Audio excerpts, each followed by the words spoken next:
we know that waves move energy from one place to another. They're transferring that energy as they move. And we're going to start with wavelength. We know that wavelength is going to be the length of one wave, either from crest to crest or from trough to trough. So from the tops of the waves or from the bottoms of the waves. But we're not going to measure from the crest, the top of the wave, down to the trough. That's not a wavelength. That's just a part of the wave. We know that if a wavelength is really short, that means that it's going to be carrying more energy. It's transferring more energy because the wave is moving faster, thus the shorter wavelength. If I have a longer wavelength, that means that the wave is stretched out further and it's going to have less energy being transferred. It's not moving as fast, it's not using as much energy. Wavelength is going to be very much affected by the medium it's traveling through. So waves are going to travel the fastest through solids, the slowest through gases, and for things like sound, we know that the wavelength cannot travel if there is not a medium. So this affect of the medium is going to be important when we're thinking about that movement of energy. Are we going to have as much energy transfer if it is struggling to make its way through a gas? Or are we going to have more energy transfer if it's able to move more easily through a solid? We're going to measure our wavelengths in wavelengths, and the symbol for that is this little symbol here. It looks like an upside down Y. And in a second, I'm going to show you a model that has all of these properties on it. The next one we're going to talk about is amplitude. Amplitude is going to be the size of the wave, how tall from the middle line up, or how tall from the middle line to the bottom is it? What is the size of my wave? So I'm going to have higher energy being transferred if I have higher amplitude, and the opposite, lower energy being transferred if I have a lower or smaller amplitude. Amplitude is going to determine the loudness or the volume in sound waves. So if I have a higher amplitude, I'm going to have a louder sound, a higher volume. If I have a lower amplitude, smaller waves, I'm going to have a smaller volume, a quieter sound. Amplitude is going to be measured in meters, and we would write that with an M, we know that. And our last property that we're going to talk about today is going to be frequency. So frequency is going to be the number of waves in a given time or a given period. The higher the frequency, the higher the energy. So I have a high frequency wave here, the waves are moving faster, and I have a lower frequency wave here.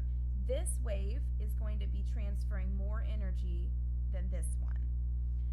Frequency is going to determine the pitch in sound waves. So if I have a higher frequency, I have a higher pitch. And if I have a lower frequency, I have a lower pitch.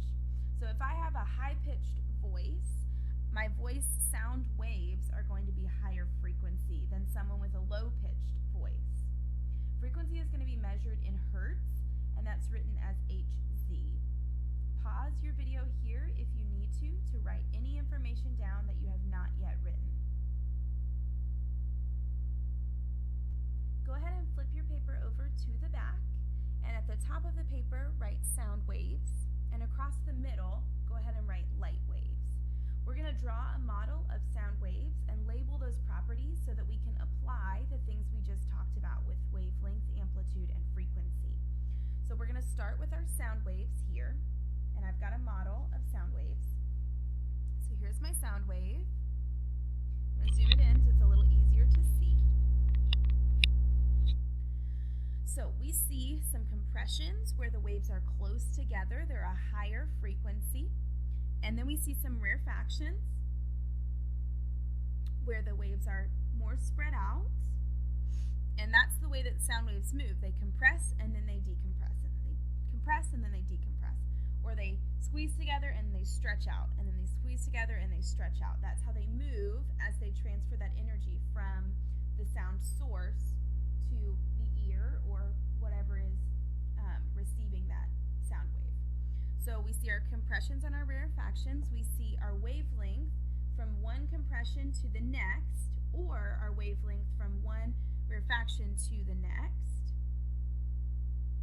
So we, just like with our crest to crest, we're either going from one compression to the next, or we have to go from one rarefaction to the next.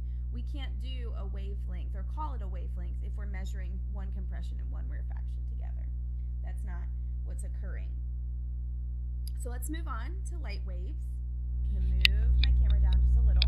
Okay, so my light waves are going to look like this, our transverse wave here, and we see our crest and our trough. We see high frequency occurring here.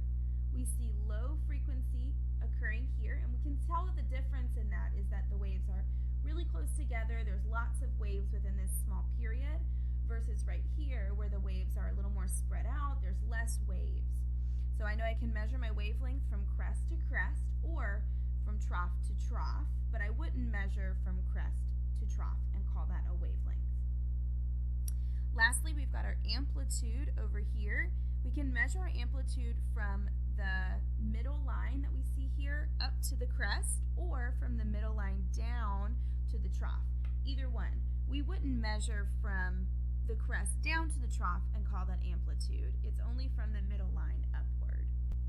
So to summarize our thinking, let's make sure we've talked about all three of those properties and we can see those being applied here on the models. So the first property that we talked about was wavelength. We can see the wavelength from compression to compression or rarefaction to rarefaction. In a sound wave, we can see the wavelength occurring from crest to crest or trough to trough.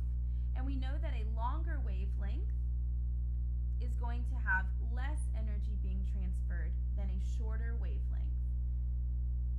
Let's talk about our second property that we discussed, amplitude. We know amplitude has to do with the size of the wave, so we can measure that. And I know that if I had a higher amplitude, I have more energy and I'm going to have a louder volume if it's a sound wave. And vice versa. If I have a shorter amplitude, I know I'm going to have a quieter volume. Lastly, we